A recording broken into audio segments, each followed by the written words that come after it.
Welcome to A plus I S academy. A plus I S academy में सभी का स्वागत है। तो चलिए आज बात करते हैं आज के जो है महत्वपूर्ण करंट अफेयर पे। जो मेन टॉपिक जो है इंपॉर्टेंट टॉपिक है उस पर हम लोग बात करते हैं। ठीक है सर? तो देखिए जो मेन टॉपिक आज है जिसके बारे में हम लोग आज चर्चा करेंगे वो टॉपिक जो है, एक मिनट रुक जाइए आप सभी।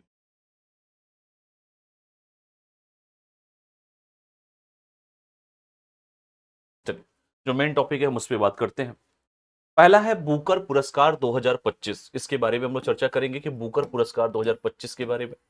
दूसरा है एपेक्स शिखर सम्मेलन 2025, इसके बारे में बात करेंगे। तीसरा टॉपिक जो है भारत में वन्यजीव संरक्षण, इसके बारे में हम लोग बात करेंगे।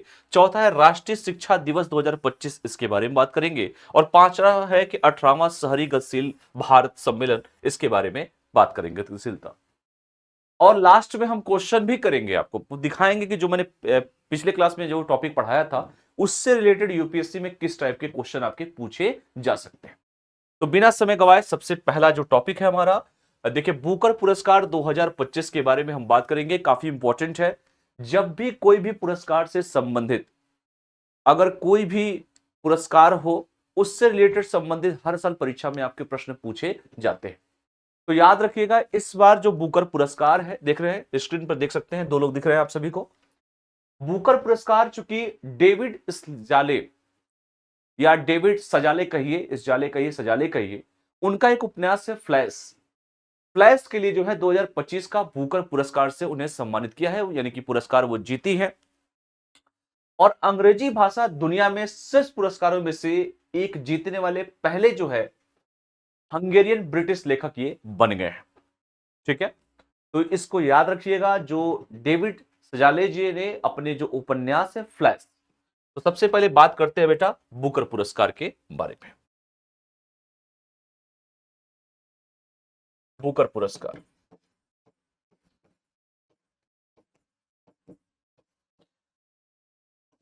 2025, उपन्यास का नाम क्या है बेटा? फ्लैश।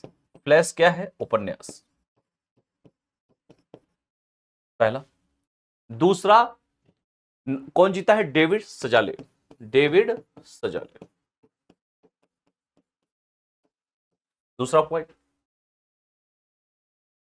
और यह पुरस्कार जो जीता है अंग्रेजी भाषी दुनिया में शीर्ष पुरस्कारों में से जीतने वाले यह हंगेरियन ब्रिटिश लेखक बन गए।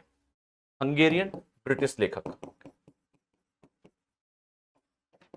ब्रिटिश लेखक। तो तीन चार चीजें पहले थे। ये हो गया आपका प्रीलिम्स का। अब ये क्या है बेटा? ये आपके प्रीलिम्स के लिए है।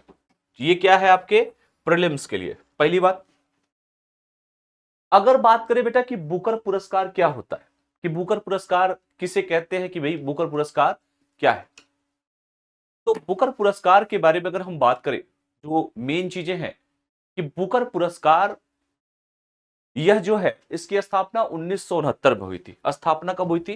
स्थापना जब हुई थी 1969 में हुई थी। कलर मुझे लग रहा है कि चेंज है, मैंने पहली बार चेंज किया इस कलर को। और बुकर पुरस्कार जो है इसकी शुरुआत चूंकि राष्ट्रमंडल लेखकों को पुरस्कृत किया जाता था, और अब यह पूरे विश्व के लिए है। पहले सिर्फ राष्ट्रमंडल लेखकों के लिए पुरस्कृत था, पहले राष्ट्रमंडल लेखकों के लिए,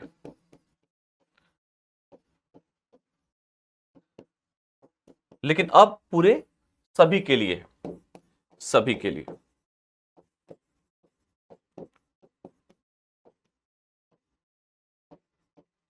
ठीक है, इसका उद्देश्य क्या है भाई? कोई ना कोई तो उद्देश्य होगा। तो इसका उद्देश्य है कि अंग्रेजी में लिखे गए वर्ष के सर्वश्रेष्ठ उपन्यास को पुरस्कृत करना इसका मेन उद्देश्य है। तो उद्देश्य भी लिख ली। मैं इसको चेंज ही कर दूं तो अच्छा रहेगा। ये तब से जो है बड़ा अजीब टाइप का लग रहा है। देखिए कितना अच्छा हो गया। चलिए इसको मैं येलो कर दूं, अपने पुराने चीजों पे आ जाऊं मैं। उद्देश्य लिखिए, इसका उद्देश्य क्या है? इसका उद्देश्य है अंग्रेजी में लिखे गए वर्ष के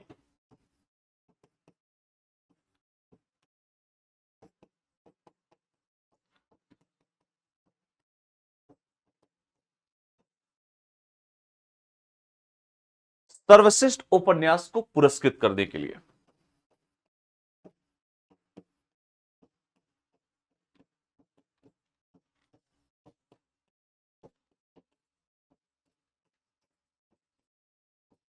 के लिए ठीक है, तो इसका उद्देश्य भी आपको पता चल गया। यह साहित्य के लिए दिया जाने वाला विश्व का अग्रणी साहित्यिक पुरस्कार है। ठीक है, दूसरा पॉइंट,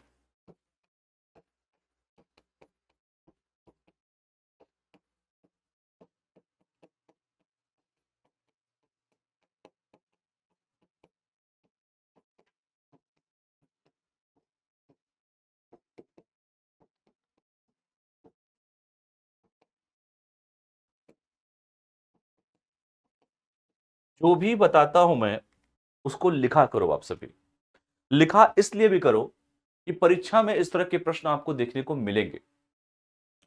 बुकर पुरस्कार मूलतः जो है अंग्रेजी में लिखे गए तथा पुरस्कार वर्ष में यूके और आयरलैंड में प्रकाशित किसी भी उपन्यास को दिया जाता है, चाहे उसके लेखक की राष्ट्रीयता कुछ भी हो। तो ये इसकी पात्रता होती है, और इसीलिए मैंने कहा कि जो वर्ष का सबसे बेस्ट उपन्यास होगा उसी को क्या दिया जाएगा बेटा, बुकर पुरस्कार से सम्मानित किया जाएगा। ठीक है, यह उपन्यास चूंकि अंग्रेजी में एक मौलिक रचना होनी चाहिए, ना कि अनुवाद होना चाहिए। उपन्यास क्या होना चाहिए, मौलिक रचना होना चाहिए।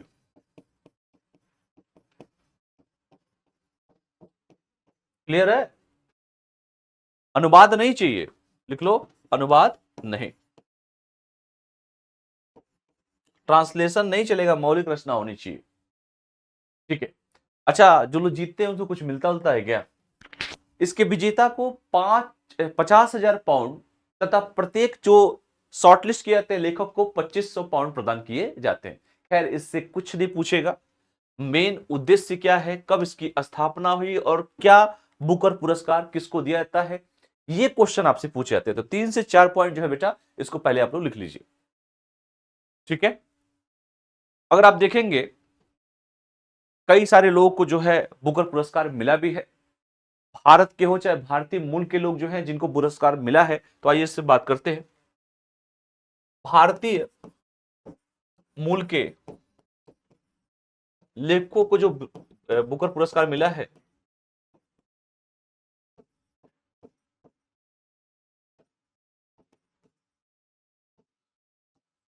पहला लिख लीजिए, द व्हाइट टाइगर के लिए दिया गया था। लिख लीजिए, उपन्यास का नाम है द व्हाइट टाइगर।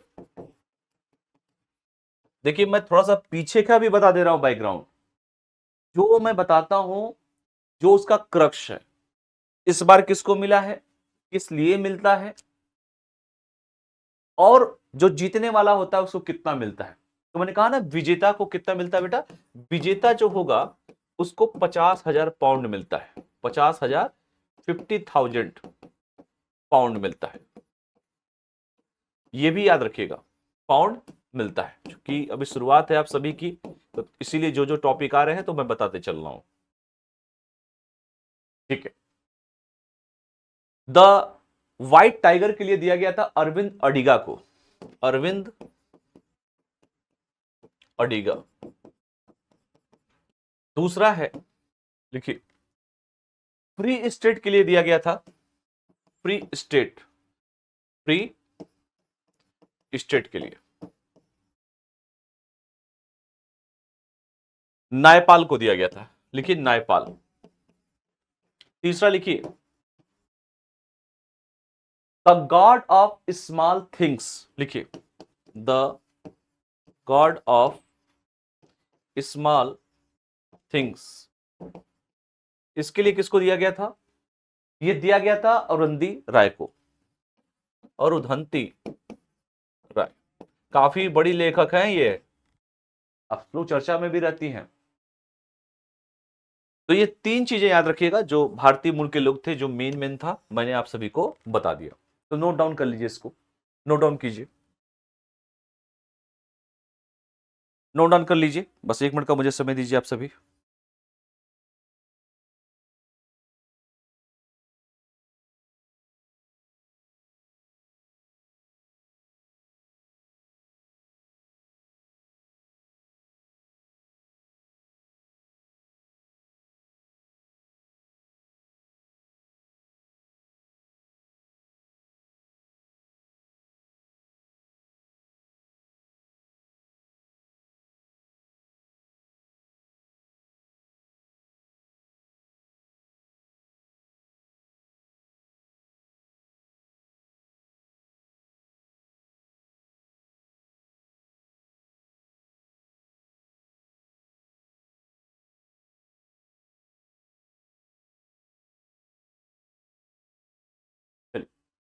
तो ये चीजें आप याद रखिएगा, जो बुकर पुरस्कार के बारे में जो हमने कहा, लिख लीजिए इसको।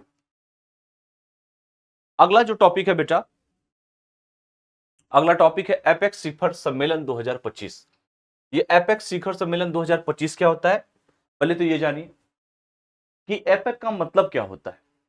एपेक का मतलब होता है एशिया पैसिफिक इकोनॉमिक कॉरपोरेशन, उसे कहते हैं बेटा एपेक।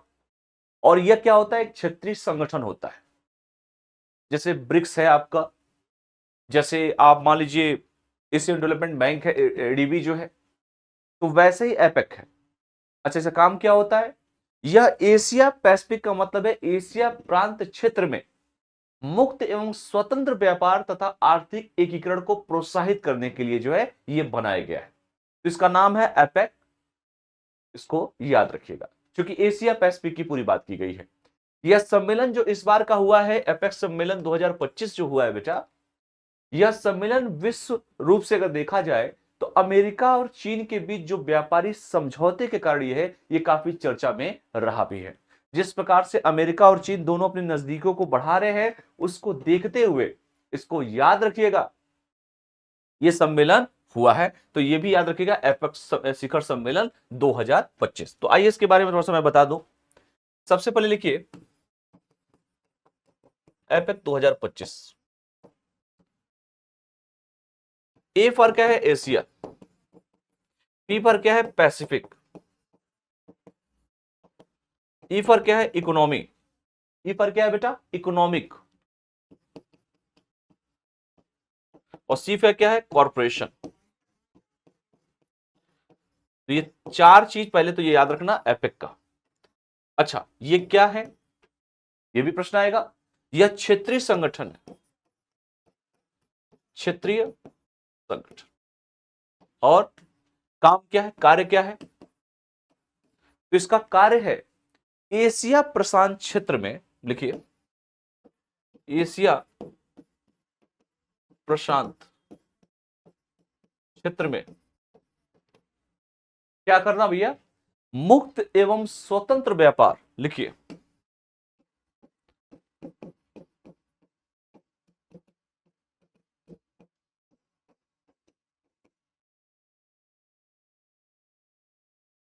और आर्थिक एकीकरण को प्रोत्साहित करना।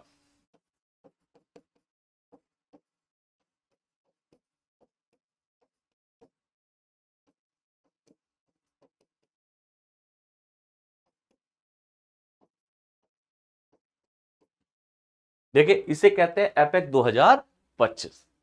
तो ये चीजें याद रखिएगा एपेक 2025 के बारे में, इसका फुल फॉर्म और सबसे पहले कार्ड। कोई भी हो, चाहे एडबी हो, चाहे ब्रिक्स हो, चाहे G20 हो, चाहे G7 हो, चाहे बिम्स्टेक हो, मतलब जिसके बारे में कम से कम पहले तो ये जान लो कि फुल फॉर्म क्या और कार्य क्या होता है। देखो आजकल ना ये सब चीजें बहुत पूछी जा रही हैं परीक्षाओं में, तो कम से कम ये तो याद रहे ना। मान लीजिए इससे रिलेटेड कोई क्वेश्चन दे दे, तो पहले फुल फॉर्म क्या है और ये क्या है? एक क्षेत्र संगठन, यानी कि क्षेत्रीय संगठन है, क्षेत्रीय संगठन। अब इसी से इंट्रोडक्शन आपका हो गया कि भैया हमको अगर ये पूछे तो हम इतना तब बता देंगे, ताकि एग्जामिनर को जो चाहिए वो मिल गया उसको। अच्छा, ये क्यों किया गया इस बार सम्मेलन? यह सम्मेलन जो हुआ है अमेरिका और चीन के बीच व्यापारिक समझौते के कारण। इस बार सम्मेलन सम्मेलन क्यों? ये भी प्रश्न आएगा। अमेरिका और चीन के बीच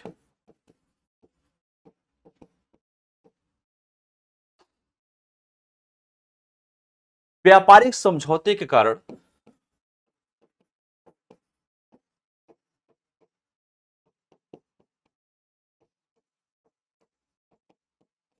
सुर्खियों में रहा।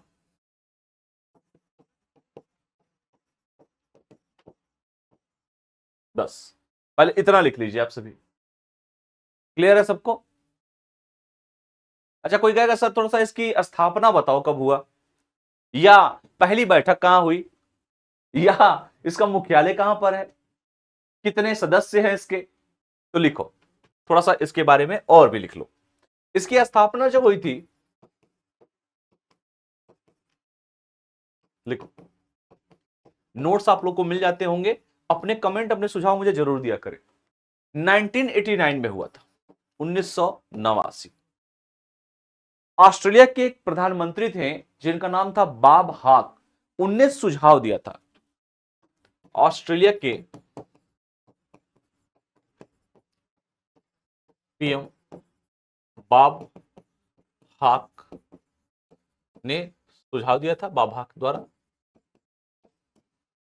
ठीक है। और इसका मुख्यालय बेटा इसका सिंगापुर में, सिंगापुर। मैं वो चीजें बता दे रहा हूं जो कहीं नहीं पढ़े होंगे आप। पहली बैठक ऑस्ट्रेलिया की राजधानी कैनबरा में हुई, कैनबरा।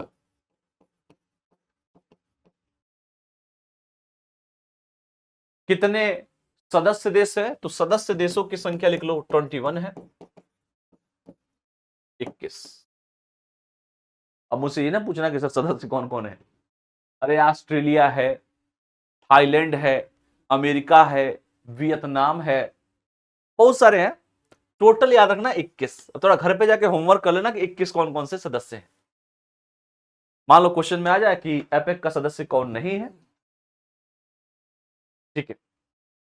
तो पहले इतनी चीजें आपको जाननी है कि जितनी भी चीजें, पहली बैठक, इसका मुख्यालय, कब स्थापना हुई और किसके सुझाव पर इसकी स्थापना हुई। तो पहले इतना लिख लो और चीजें हम लोग आगे बढ़ते हैं। इसका महत्व क्या है? मान लो कोई भी स्थापना होती है तो कोई ना कोई महत्व होता ही है। इसका महत्व है कि यह जो है जीडीपी का लगभग, ये जो क्षेत्र है एशिया पैसिफिक वाला, जीडीपी का माने पूरी दुनिया की जीडीपी का जो है लगभग 60%,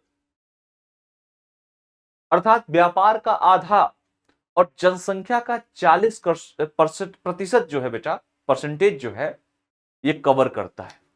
तो आप बताओ इतना बड़ा, अरे भारत को मिला लो यार, किस प्रसाद एशिया पैसिफिक दोनों को लेकर चल रहे हैं, इतना बड़ा मार्केट तो है, तो दबाव बनेगा कि नहीं अमेरिका के ऊपर? बात समझ में आया? तो लिखिए इसका महत्व, महत्व क्या है बेटा? यह लिख लो ऐसे, क्षेत्र जो है यानी कि एपेक का, लिख लो, विश्व जीडीपी का लगभग 60%,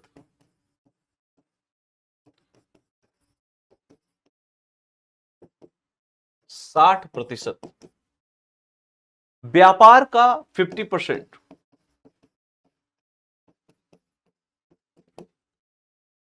और जनसंख्या का 40%, पॉपुलेशन का बेटा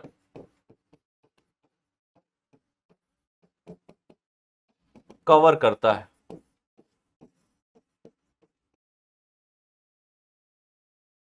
देखो ये इसका सबसे बड़ा पॉइंट है, ठीक है। 2025 का जो ये सम्मेलन हुआ है ऐसे थोड़े हुआ है, इसका कारण है तभी हुआ है। इतना बड़ा एरिया, सोचिए जीडीपी का 60%, व्यापार का 50% और जनसंख्या का 40%। सोच रहे हो आप सभी? इस बार जो सम्मेलन हुआ 2025 का, वह सम्मेलन दक्षिणी कोरिया में हुआ, ठीक है। और पहली बार ऐसा हुआ है। तो 2025 का जो सम्मेलन हुआ है, सम्मेलन कहां हुआ है? दक्षिण कोरिया में, 2025 का। अच्छा सम्मेलन हुआ तो कोई ना कोई तो प्रस्ताव होगा, 21 देश है भाई। इस बार की जो थीम है, लिखिए थीम, काफी इंपॉर्टेंट होता है परीक्षा के लिए थीम 2025 की। इसकी थीम काफी इंपॉर्टेंट है और कहता है टिकाऊ भविष्य का निर्माण। लिखो टिकाऊ भविष्य का निर्माण,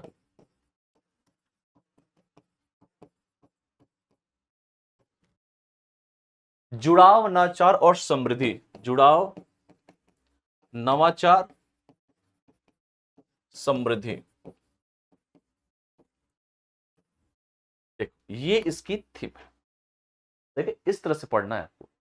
आजकल जो लोग आके ऑब्जेक्टिव क्वेश्चन पढ़ा के अपने आप को बहुत बड़ा स्टार समझ रहे हैं लोग, लड़ा तो लड़ा, नहीं तो नहीं लड़ा। लेकिन अगर पूरा पढ़ेंगे एपेक क्या है, इसकी स्थापना कब हुई, इसका सुझाव किसने दिया, या इसका हेडक्वार्टर कहां पर है, ये सारी डिटेल पढ़ेंगे। इस बार का थीम क्या है। तो यार क्वेश्चन कहां से आपसे यूपीएससी पूछ देगा, स्टेट पीसीएस पूछ देगा, पूछे तो सही कहां से पूछ रहा है। ये मेन चीजें हैं। इसका मुख्य फोकस जो है आज के डेट में अगर आप देखें, इसका मेन फोकस क्या है, फोकस है क्या, एआई को लेकर, आर्टिफिशियल इंटेलिजेंस पे बड़ा फोकस है। आज पूरी दुनिया एआई पे काम कर रही है यार। जनसंख्या असंतुलन पे,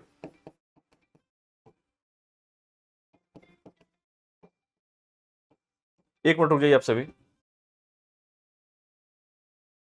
जनसंख्या असंतुलन पे बात कर रही है, इसके साथ साथ हरित प्रौद्योगिकी सहयोग पर भी बात किया जा रहा है।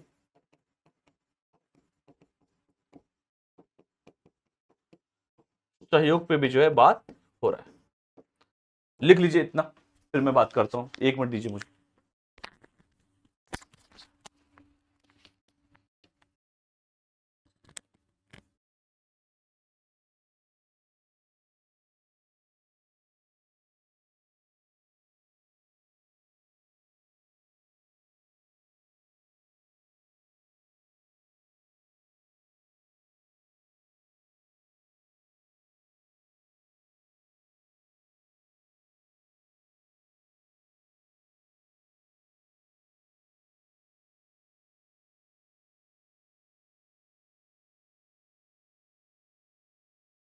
ये ठीक है,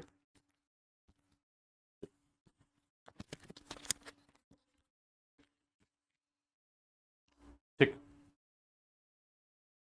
तो मैंने कहा इसका मेन फोकस ये है जनसंख्या असंतुलन, हरित प्रौद्योगिकी सहयोग, इस पे बात की जा रही है, इसके सहयोग की बात की जा रही है। तो इस बार का थीम क्या है और किस पे फोकस किया गया है, ये दो चीजें भी आप सभी को जानना चाहिए।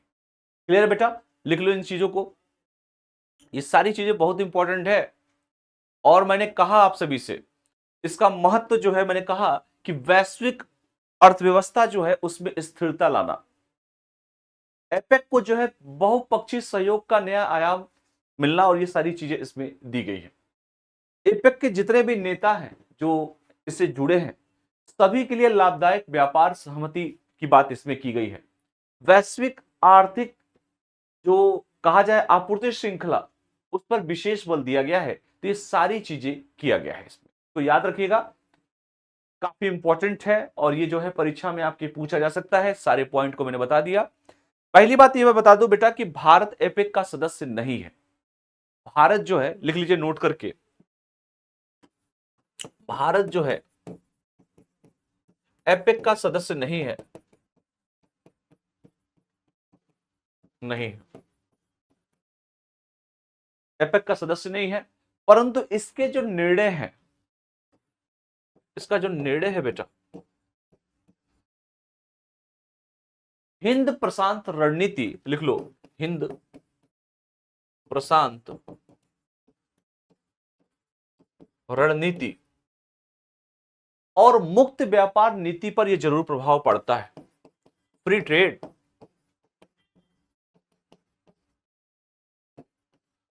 प्रभाव डालता है। देखो मैं इसलिए भी थोड़ा धीरे चल रहा हूं कि आप लोग एकदम शुरुआत अभी कर रहे हो। आप जैसे जैसे आप हमको समझ जाएंगे, हम आपको समझ जाएंगे, चीजें और तेज कर दूंगा। तो ये मत सोचना कि मैं पहले का ए और दूसरे का बी वाला टीचर हूं, वो नहीं हूं मैं पहले ही क्लियर कर दूं। 21 जो इसके सदस्य देश हैं, जिसमें मैंने कहा वर्तमान की जो बात अभी हम लोगों ने किया, और भारत क्या है एपेक का सदस्य नहीं है। और इसका जो निर्णय है, चूंकि इतना पॉपुलेशन है भारत के पास, इतना व्यापार में बहुत बड़ा रोल अदा करता है भारत, तो ये भी चीजें आपको ध्यान देनी है। क्लियर है सबको, नोट डाउन इसको कर लीजिए।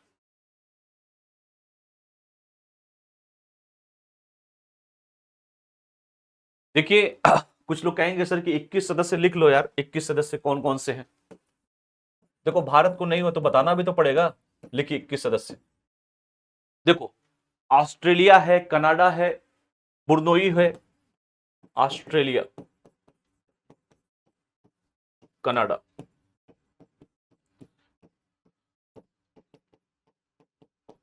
3 तो ये हो गए। और कौन कौन है? थाईलैंड है, अमेरिका है, वियतनाम है, लिखो। थाईलैंड है, बिल्कुल है सर।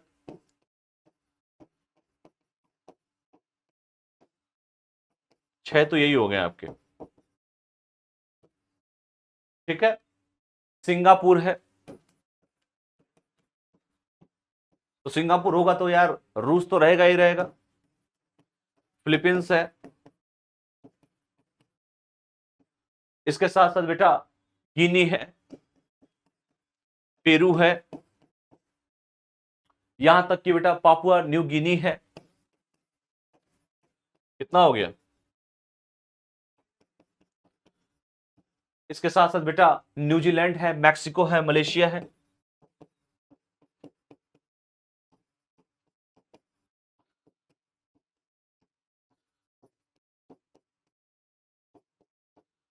ठीक है, तो कितने हो गए? 7, 8, 9, 10, 11, 12, 13, 14, 15, 15 तो ये हो गए। 6 और कौन बचे हैं? इंडोनेशिया, जापान, दक्षिणी कोरिया। लिखिए, इंडोनेशिया। इंडोनेशिया वो देश है, याद रखिएगा, पूरी दुनिया में सबसे ज्यादा, इंडोनेशिया पूरी दुनिया में सबसे ज्यादा मुस्लिम पॉपुलेशन यहीं पर है, इंडोनेशिया में। इंडोनेशिया हो गया। दक्षिणी कोरिया, जापान। लिखिए, साउथ कोरिया, जापान भी है। अभी हमने दक्षिण कोरिया का चर्चा किया भी है। टोटल कितने हो गए? 18। बचा 3। 3 और कौन कौन सकते हैं? हांगकांग है, चीन है। ठीक है, लिख लो हांगकांग, इधर लिख लो चीन। और एक और है, कौन सा हो सकता है? एक और जो है आपका मैक्सिको हो ही चुका है, पेरू हो चुका है, पेरू है, पेरू भी हो चुका है। चाइनीज ताइपे, ताइवान लिख लो, ताइवान। अब बताओ इसमें भारत कहीं है क्या? इस 21 सदस्य में भारत कहीं है? इसीलिए मैंने कहा आपसे कि सर भारत इसका सदस्य नहीं है, लेकिन इसका निर्णय काफी इंपॉर्टेंट है कि हिंद प्रशांत रणनीति और फ्री ट्रेड पर यह प्रभाव जरूर डालेगा, क्योंकि पॉपुलेशन है भारत के पास, हल्के में नहीं ले सकते। तो इस बात को आपको याद होनी चाहिए कि इसके टोटल जो सदस्य हैं वो सदस्य तो आपके 21 है, लेकिन भारत कोई इसका सदस्य नहीं है। इस बात को भी जो है आपको जानना चाहिए। लिख लो बेटा, ये सारी चीजें भी आप सभी को जानना चाहिए। ठीक है, अगला जो टॉपिक है, बिना समय गवाए मैं और आगे बढ़ता हूं, बाद में देख लीजिएगा, नोट्स मिल जाएगा आपको। जो लोग चैनल से नहीं जुड़े, चैनल से जुड़िए, टेलीग्राम से जुड़िए। इसका जो है जो भी आपका क्लास नोट्स है ये आपको मिल जाएगा, जो लिखवा रहा हूं क्लास में। भारत में वन्यजीव संरक्षण के बारे में थोड़ा सा हम लोग बात करते हैं, क्योंकि भारत जो है यहाँ की जो बायोडायवर्सिटी के हिसाब से देखा जाए तो विश्व के 17 मेगा डाइवर्स देशों में से भारत है। यहां पर कम से कम 8% जैव विविधता पाई जाती है, जिसमें अगर देखें उभयचर का 6% है, पुष्पीय पौधे जो है उनका 6% है, स्तनधारी जो है उनका 7% है, पक्षियों का 12% है। और जिस तरह से जनसंख्या बढ़ रही है, जिस तरह से शहरीकरण हो रहा है, जिस तरह से इंडस्ट्रियलाइजेशन हो रहा है, कहीं ना कहीं ये हमारे वन्यजीव की जो है वो खतरे में पड़ रहा है।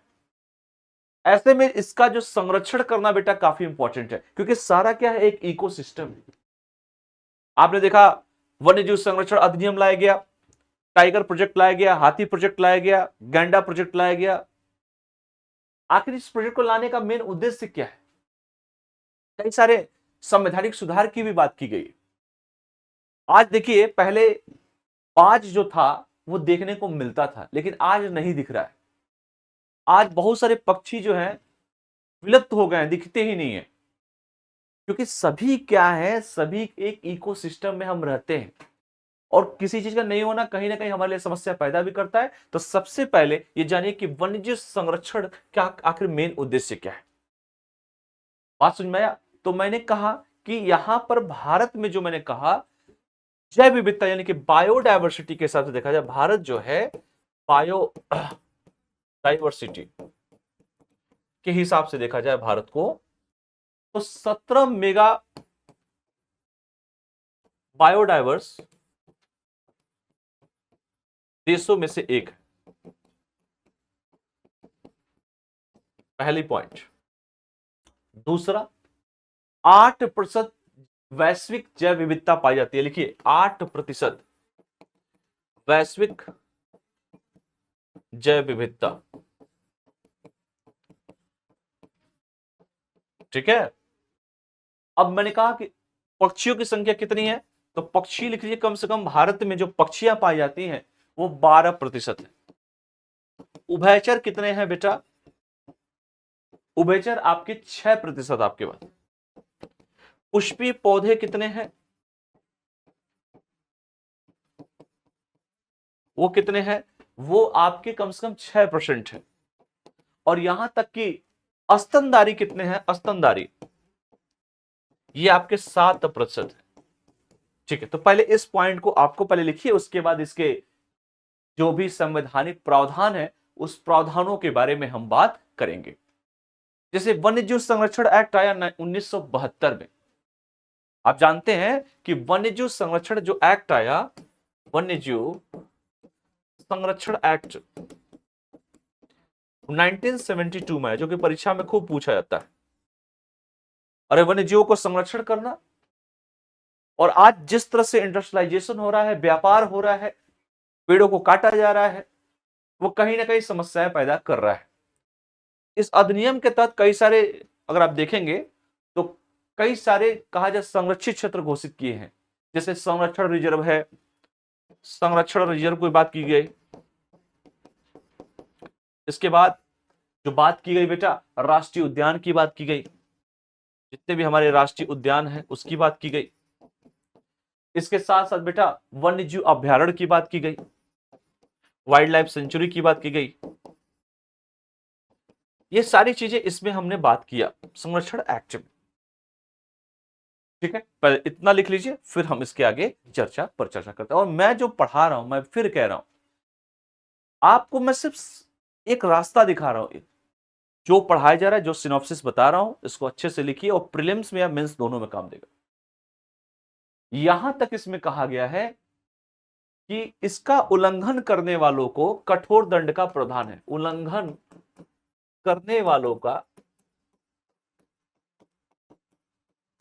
कठोर दंड का प्रावधान भी है, क्योंकि डर भी तो पैदा करना है हमको, सिर्फ नियम बनाने से थोड़े हो जाएगा ये।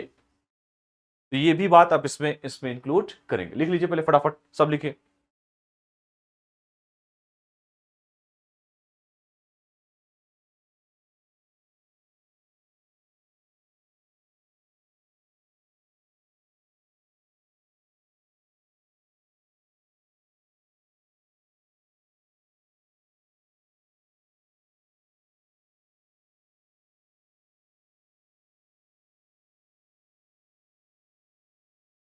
इसके साथ साथ बेटा ये भी याद रखना, चाहे हाथी परियोजना हो, चाहे टाइगर परियोजना हो, चाहे जितनी भी परियोजनाएं, गैंडा परियोजना हो, इसका मेन उद्देश्य उनको बचाना। और कई सारे उदाहरण भी देखे गए हैं, जो बढ़ती जो मानवीय गतिविधियां हैं, जिस तरह से जलवायु परिवर्तन हो रहे हैं, उनके बीच इनको संरक्षण करना बड़ा जरूरी है।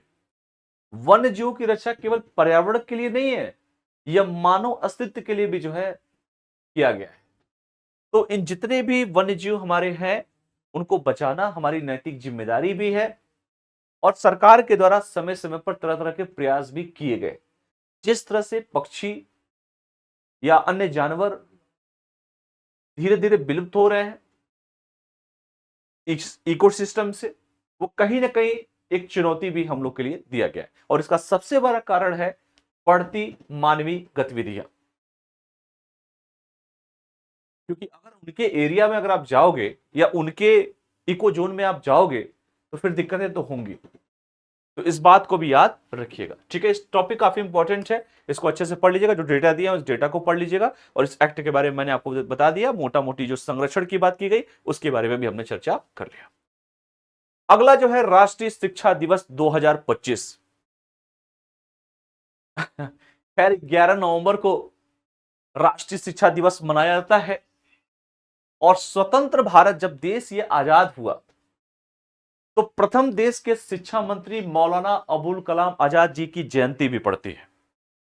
आप जानते हैं कि देश के जो स्वतंत्र भारत के प्रथम जो शिक्षा मंत्री हैं या देश की आधुनिक शिक्षा प्रणाली के जो वस्तुकार हैं मौलाना अबुल कलाम आजाद साहब हैं, और मौलाना अबुल कलाम आजाद साहब की इस बार 137वीं जयंती जो है आयोजित की गई है। तो ये कब मनाया जाता है? 11 नवंबर को। कब मनाया था बेटा? आपको याद होगा ना, भारत छोड़ो आंदोलन के समय 1942 में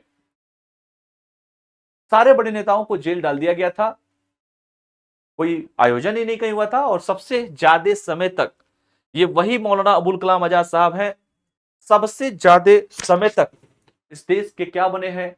राष्ट्रीय अध्यक्ष भी बने हैं भारतीय राष्ट्रीय कांग्रेस के। तो इनकी जयंती 11 नवंबर को हर साल मनाई जाती है, और ये वही व्यक्ति हैं जो देश के शिक्षा मंत्री, देश की आधुनिक जो शिक्षा प्रणाली है, जो मॉडर्न हमारा एजुकेशन सिस्टम है, उसके वास्तुकार हैं। तो आइए थोड़ा सा इनको याद करते हैं और फिर आगे बढ़ते हैं। राष्ट्रीय शिक्षा दिवस 2025। राष्ट्रीय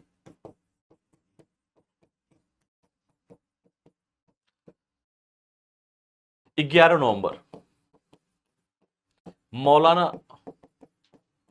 अबुल कलाम आजाद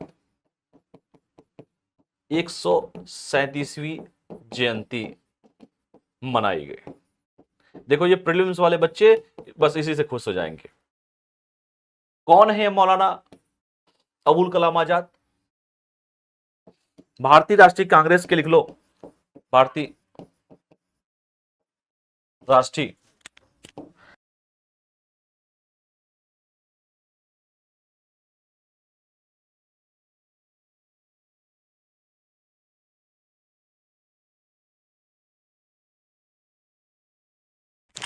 कांग्रेस के सबसे ज्यादा समय तक अध्यक्ष, समय तक अध्यक्ष, कब से कब तक? 40 से 45। समझ में? कोई सम्मेलन ही नहीं हुआ था, सारे बड़े नेता जेल में थे, कोई सम्मेलन नहीं था। दूसरा, ये वो व्यक्ति हैं स्वतंत्र भारत के प्रथम, लिखो स्वतंत्र पहले शिक्षा मंत्री, एजुकेशनल मिनिस्टर। लिखो, मैं इतना पढ़ा दूंगा कि आप लोग कहेंगे कि सर ठीक है। आप जानते हैं कि इनका जन्म जो हुआ था बेटा 1888 में हुआ था। अच्छा, मजे की बात और बता रहा हूं आपको, इनका जो जन्म हुआ, जन्म 1888 में हुआ, इनकी जो मृत्यु हुई थी 1958 में हुआ था। और सबसे इंपॉर्टेंट, 1888 को इनका जन्म हुआ था और नेहरू जी का 1889 में हुआ था। ठीक है, ये भी याद रखिएगा। नेहरू जी का कब हुआ था? तो नेहरू जी का 1889 को हुआ था। तो ये भी एक साल बाद नेहरू जी हुए। ठीक है, इस दिवस की जो घोषणा, जो 11 नवंबर की जो बात कर रहा हूं, इस दिवस की घोषणा कब की गई? तो मैं अगले पेज पे लिख दे रहा हूं, इसको आप देख लीजिएगा, स्क्रीनशॉट ले लीजिएगा। 11 नवंबर जो दिवस है, ये भी क्वेश्चन आजकल पूछा जा रहा है, दिवस की जो घोषणा है, इसकी घोषणा बेटा 2008 में, कांग्रेस की सरकार थी, 2008 में की गई। बात समझ में आया कि नहीं भैया? अब जो है 8 से चल रहा है। किस मंत्रालय के द्वारा? चूंकि उस समय मानव संसाधन विकास मंत्रालय, अब शिक्षा मंत्रालय हो गया है, एचआरडी मिनिस्ट्री, मानव संसाधन विकास मंत्रालय, मानव संसाधन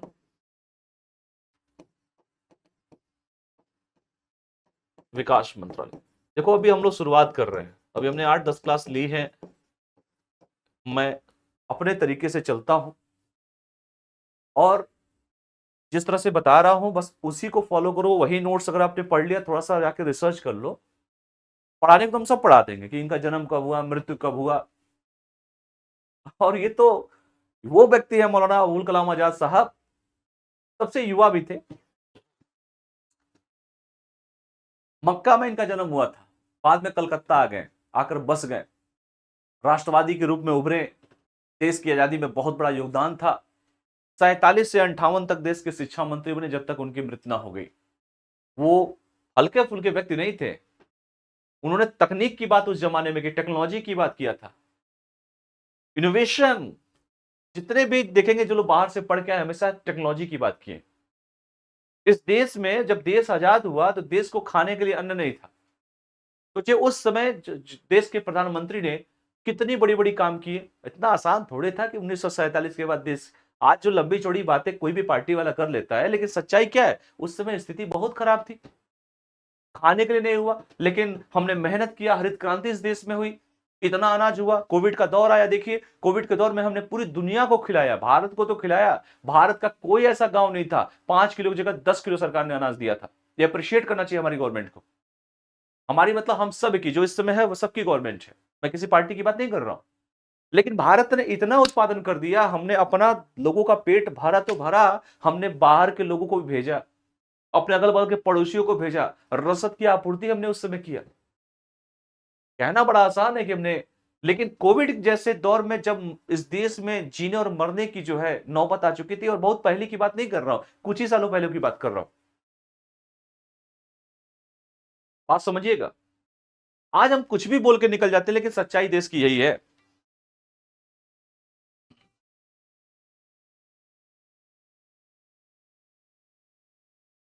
ये सच्चाई है। तो खैर, अब आगे बढ़ते हैं थोड़ा सा। अच्छा, इनका जन्म उन्म हो गया। याद रखिएगा, इनका जन्म चूंकि मैंने कहा भी 11 नवंबर 1888 को हुआ था। कहां हुआ था? स्थान मक्का। मक्का में हुआ था बेटा, मक्का में। फिर मक्का से ये कोलकाता आकर बस गए, आकर बस गए।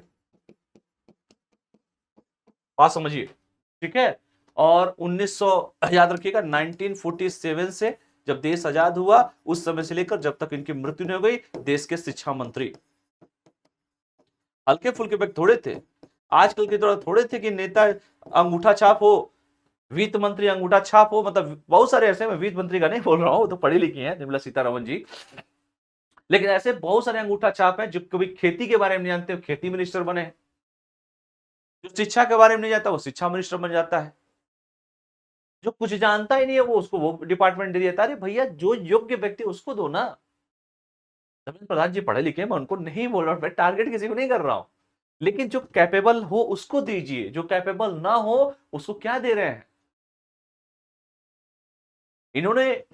अब उस समय सोचिए, आज मजाक है कुछ भी बोल दें हम लोग, एम्स देने वाले, आईआईटी इस देश को देने वाले, एनआईटी इस देश को देने वाले, बड़ी बड़ी संस्थाओं का ऑर्गेनाइज करने वाले, ये वो लोग थे। आज आजादी के इतने सालों के बाद पता चलता है कि बिहार में पुल बन रहा है, पुल गिर जा रहा है। इतना ज्यादा भ्रष्टाचार, वास्तव में। खैर, तो मैं कोई मॉडर्न इंडिया नहीं पढ़ा रहा हूं, मैं सिर्फ आपको बता रहा हूं,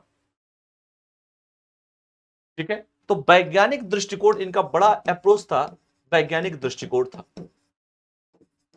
तकनीक पे ये लोग बात करते करते हैं, ये वो लोग नहीं है कि कुछ भी हल्का फुल्का। इस देश में तो ऐसे ऐसे लोग हुए हैं जो रेलवे दुर्घटना हुई तो उन्होंने इस्तीफा मार दिया, मैं इस लायक हूं ही नहीं। आज करेगा कोई नेता? हिम्मत है?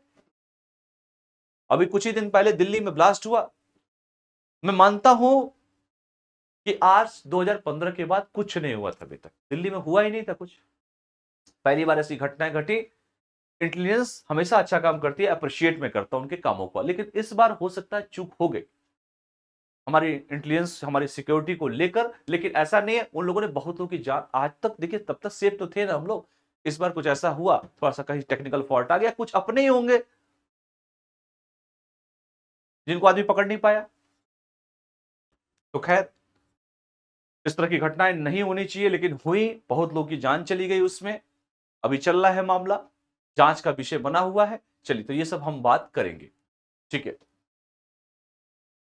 उसके बाद ये वही व्यक्ति है, एक चीज याद रखिएगा, मौलाना साहब को 1992 में भारत रत्न से सम्मानित किया गया, उनका योगदान को देखते हुए। तो याद रखिएगा ये भी पॉइंट, आजाद सर को, मौलाना अबुल कलाम आजाद को लिखिए, 1992 में देश के सर्वोच्च नागरिक सम्मान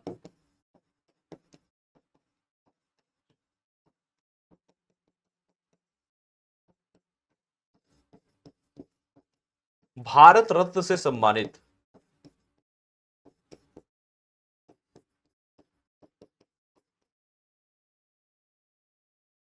ये भी याद रखिए, ठीक है। लिखिए, फटाफट लिख लीजिए।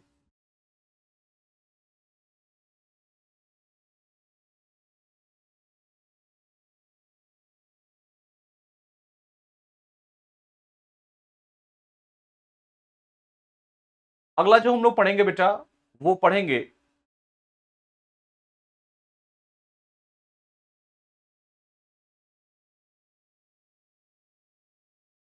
ठीक है, अगला जो टॉपिक है 18वां शहरी गतिशीलता भारत सम्मेलन 2025। पहली बात तो याद रखिएगा कि इस बार का जो सम्मेलन हुआ, ये 2025 वाला, वो गुरुग्राम में हुआ। और यह मंत्रालय जो है, चूंकि राष्ट्रीय शहरी परिवहन नीति और जिसमें आवास और शहरी मामलों के मंत्रालय के अंतर्गत ये आता है, 2008 से जो है इसकी स्थापना, चूंकि 2008 में हुई थी, इसलिए मैंने इस बार कहा कि इस बार 18वां हुआ है। इसका उद्देश्य इसलिए किया गया है कि ज्ञान को साझा करना, नीति के संवाद के माध्यम से शहरी जो गतिशीलता मोबिलिटी है उसको बढ़ावा देना है। तो 3 से 4 चीजें मैं इसमें बताऊंगा। 18वां शहरी गतिशीलता, 18वां शहरी गतिशीलता सम्मेलन 2025। एक एस्पिरेंट ऐसे भी होते हैं, मान लीजिए मैंने हरियाणा कह दिया, शुरुआत लिखो ऐसे 2008, 2025 का सम्मेलन, तो लिखिए गुरुग्राम हरियाणा। गुरुग्राम को बेटा साइबर सिटी कहते हैं।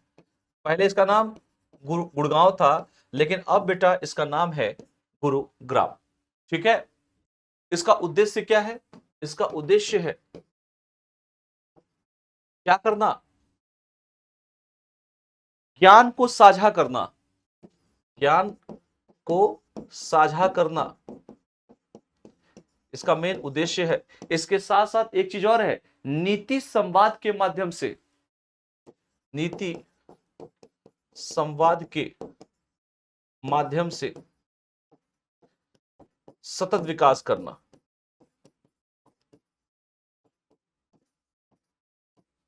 क्लियर है सबको? सतत विकास करना। और इस बार के जो विजेता हैं, अच्छा, आवास और शहरी मंत्रालय लिखिए, आवास और शहरी मामलों के मंत्रालय, आवास और शहरी मामलों के मंत्रालय द्वारा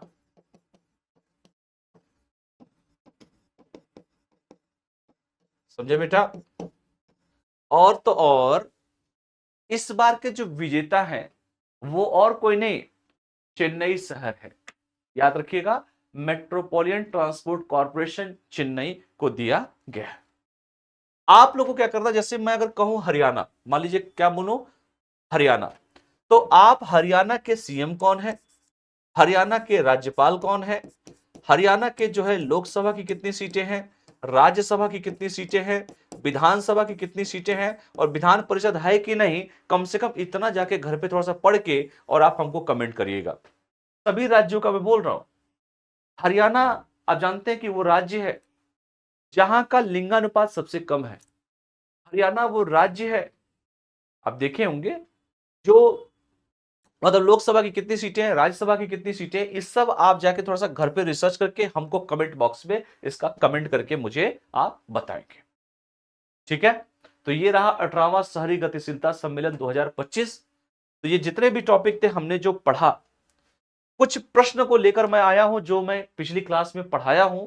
क्वेश्चन को आप ध्यान से आप देखेंगे और उसका जो आंसर है हमें कमेंट बॉक्स में करके दिखाएंगे। तो पहला क्वेश्चन आपके सामने, आपके स्क्रीन पर पहला क्वेश्चन, नालसा के संबंध में निम्नलिखित कथनों पर विचार कीजिए। नालसा कल हमने पढ़ाया था और कल सारा बताया था। पहला, इसका गठन भारतीय संविधान के अनुच्छेद 32 के अंतर्गत किया गया है। दूसरा, इसका उद्देश्य समाज के कमजोर वर्गों को निःशुल्क विधिक सहायता प्रदान करना है। तीसरा, भारत के मुख्य न्यायाधीश जो है नालसा के अध्यक्ष होते हैं। 3 स्टेटमेंट आपको दिया गया, पूछ रहा है कौन सा कथन सही है। केवल 1 और 2 सही है, केवल 2 और 3 सही है, केवल 1 और 3 सही है, और 1, 2, 3 सभी सही है। अब ये इस तरह के प्रश्न आपके मान लीजिए यूपीएससी में पॉलिटी में उठा के मान लीजिए पूछते। आपको कल मैंने पढ़ाया था, पहले आप लोग दिमाग लगाओ फिर मैं लगाऊंगा। चलिए दिमाग लगाइए, आंसर दीजिएगा। आप सभी दिमाग लगाइए और आंसर दीजिए।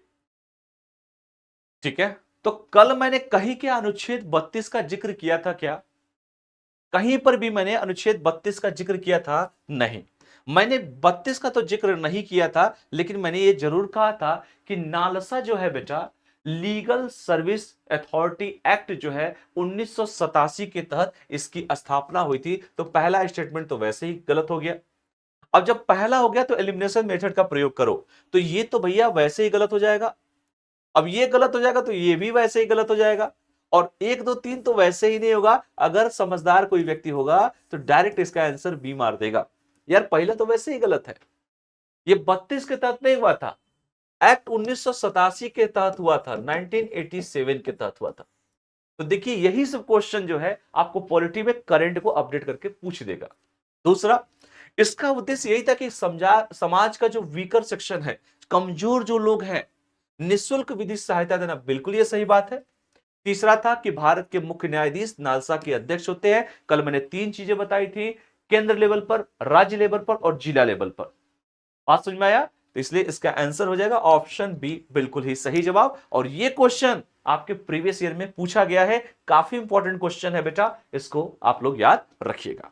बात समझ में आया ना? चलिए अगला क्वेश्चन देखिए, एक और क्वेश्चन।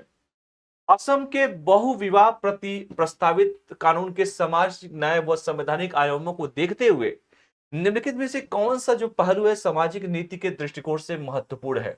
पहला, लैंगिक समानता के दंडात्मक उपकरण का उपयोग। दूसरा है व्यक्तिगत धर्म आधारित विवाह प्रथाओं में राज्य हस्तक्षेप का नया आयाम। तीसरा है भारतीय संविधान के अनुच्छेद 25 की पूर्ण स्वतंत्रता सुनिश्चित होना। और कह रहा है कि निम्नलिखित में से कौन सा सही है? केवल 1 और 2 सही है, केवल 2 और 3 सही है, केवल 1 और 3 सही है, और 1 2 3 सही है, मतलब तीनों। बताइए, असम का मैं बारे में सारा पढ़ाया था, असम के जो उसके बारे में तो मैंने सारा आपको पढ़ाया था, और आपसे सिर्फ यही पूछा जा रहा है कि कौन सा आपका सही है।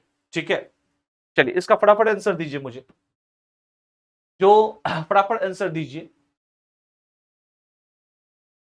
मैंने कहा था कि जो लोग अब 1 से ज्यादा शादी करेंगे तो उनको भैया जेल की सजा होगी, 7 साल की जेल मैंने बताई थी। तो ये जो पहला पॉइंट है बिल्कुल ये तो सही है, व्यक्तिगत धर्म आधारित विवाह प्रथाओं में राज्य हस्तक्षेप का नया आयाम, बिल्कुल सही बात है। लेकिन ये 25 वाला तो बिल्कुल गलत है। क्यों है? जाके वीडियो को पहले देख लीजिएगा, और इसके बारे में पूरा डिटेल मैंने पढ़ाया है। लैंगिक समानता की बात बिल्कुल स्पष्ट है, यह बहु विवाह को अपराध बनाकर महिलाओं के हित में कार्रवाई का रूप ले रहा है, बिल्कुल बात है। दूसरा इसलिए सही है कि यह राज्य निजी विवाह प्रथाओं में प्रवेश कर रहा है, विशेष रूप से जो बहुविवाह स्वीकृत भी हुआ है, जो मैंने कहा उस पर रोक लगाने की बात की गई है। और धार्मिक स्वतंत्रता को जो कह रहा है 25 वाला, ये गलत है, अनियंत्रित नहीं छोड़ रहा है, ये गलत है। इसमें ऐसा तीसरा कोई नहीं था, तो जब तीसरा नहीं है तो ये भी गलत हो जाएगा, ये भी गलत हो जाएगा, ये भी गलत हो जाएगा। तो आंसर हमारा केवल और केवल ऑप्शन ए इसका सही जवाब हो जाएगा। तो लोग आप सभी क्या करिए, नालसा के बारे में और असम का जो बहुविवाह पे जो प्रतिबंध की बात की गई है, जो सरकार के द्वारा लाया गया है विधेयक, उसको लेकर दोनों को प्रीवियस क्लास जाके देख लीजिएगा, मैंने सब पढ़ाया है। और इस तरह के प्रश्न आपके यूपीएससी की परीक्षा में, स्टेट पीसीएस की परीक्षा में आपसे पूछा जा सकता है। तो खैर आज के लिए जो भी मैंने क्वेश्चन कराया आप सभी को अच्छे से पढ़ के जाना बेटा, इससे रिलेटेड सारे प्रश्न आपको देखने को मिल जाएंगे। जितना भी टॉपिक था मैंने सब पढ़ाया। 18वां शहरी गतिशीलता भारत के बारे में हमने पढ़ाया, या मौलाना आजाद जी के बारे में सारा डिटेल हमने बताया। ठीक है, और एक एक क्वेश्चन इंपॉर्टेंट है कि भारत रत्न कब मिला, भारतीय राष्ट्रीय कांग्रेस के अध्यक्ष कब बने, इनका जन्म कब हुआ, कहां इनकी जन्म हुआ था, बाद में कहां आकर बसे, सब बता दिया मैं। तो आपको काम करना है, जाके चुपचाप सब पढ़िए, जितना भी देना था मैंने दे दिया आप सभी को। अच्छे से सारी चीजों का आप लोग तैयारी करते रहिए। तो इन्हीं आशा के साथ मैं कल फिर मिलूंगा। अपने दोस्तों को वीडियो शेयर कीजिए, चैनल को लाइक शेयर सब्सक्राइब जरूर कीजिए, बेल आइकन को प्रेस कीजिए, ताकि जब भी कोई भी क्लास हो A+ के चैनल पे आपको डायरेक्ट नोटिफिकेशन मिलता है। ठीक है, चलिए मिलते हैं कल। बहुत बहुत धन्यवाद, thank you all of you. और जो क्वेश्चन मैंने पूछा है हरियाणा से रिलेटेड, उसका कमेंट बॉक्स में मुझे आंसर दे दीजिएगा। धन्यवाद, थैंक यू।